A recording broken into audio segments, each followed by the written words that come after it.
قل يا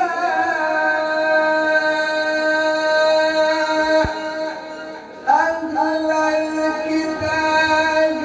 تعالوا إلى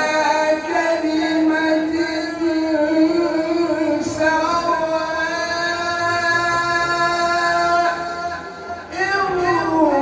بيننا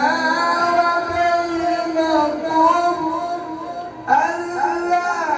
نعبد إلا الله ولا نشرك به